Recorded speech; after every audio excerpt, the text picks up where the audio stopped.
Lacrosse 605, we're here with referee and coach Nathan Hoeckelman of Midland University, the women's lacrosse coach there. So we're always interested in what referees do, but we don't have many opportunities to visit with a women's lacrosse coach, so we appreciate you taking some time with us. No problem. So we've heard a little bit about women's lacrosse. Now, some of the old information says women wear skirts, correct or not?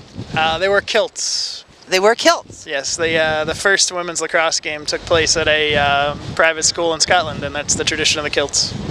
Ah, okay. So they wear kilts. They do not wear protective equipment, correct? That's correct. The only thing they wear are goggles and a mouth guard. And the goal's the same? The field the same? The goals are the same. The field is not the same. The field is actually bigger in a women's game. How about the number of players on the field? The number of players is more. The women's play with 12 versus men play with 10. And what about the lacrosse sticks? The sticks are completely different. Wow, so we should probably call it a different sport. We're going to have to do a little more research on this and find out a little bit more. So how's your team been doing, and how long have you been coaching? I've been coaching the last 15 years, but this has been my first year at Midland. We finished 8-7 on the season, and we did well. Had a lot of new girls come out and try the sport for the first time. So it was a successful season, and we're looking to recruit more girls for next year. Now, where do you find your recruits?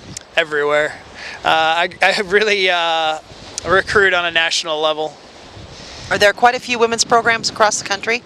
It's growing at leaps and bounds, especially at the collegiate level. There's teams at the Division 2 and 3 level for NCAA and NAIA schools growing all over the place nationwide. Okay. Now, in South Dakota, it's a growing sport. It's just starting to take off, and some areas there are not going to be girls teams. What would you suggest for girls that want to play? Is it okay for them to play with the boys teams and to learn the basics of the game that way? Yeah, absolutely. I mean, anytime you can get a stick in your hand and be playing the sport, it's good. By the time the girls kind of get into the 7th and 8th grade years and into high school, it's a little more difficult because the boys want to play the contact and the girls don't, and it's a little difficult for a girl to switch from a girl's stick and a guy's stick back and forth because their pockets are completely different. Oh, okay.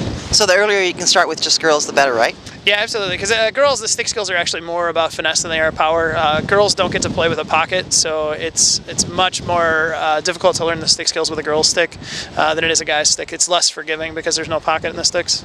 Wow. Okay. Well, we appreciate you taking some time with us at Lacrosse 605, Coach, and we hope we can catch one of your girls' games one of these days. Where all do you play?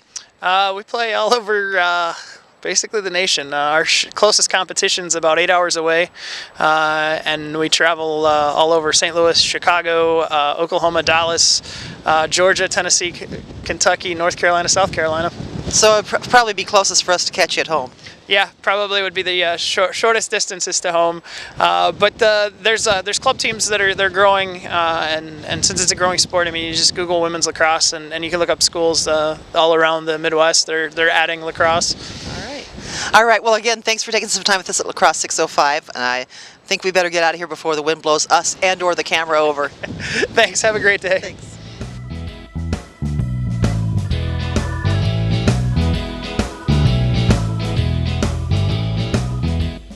This video is brought to you by myplayerpage.com, the best place for athletes to showcase their information. Visit us today.